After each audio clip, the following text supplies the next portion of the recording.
देखे देखे देखे बउआ को देखे। क्या महीना हो लिया जी?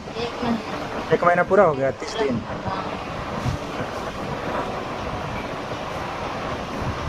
बुखार होता है, पेट में दर्द रहता है, आपको दिक्कत? वही चढ़ा रहा पेट में। पैखाना हुआ है कि नहीं? पैखाना तो करना पड़ता है, पैखाना तो एकदम पूरा एकदम पानी जैसा खोल रहे हैं। पैखाना भी हो रहा है हाँ और ये ग्रैपिंग हो रहा है, मामूला देता है। देखे देखे देखे बउआ को देखे भाई, वो पेट देखे देखे देखे चढ़ा देखे। हाँ। हाँ, कभी ओके। जी उड़ी होगा। उल्टी से करता है। हाँ ठीक।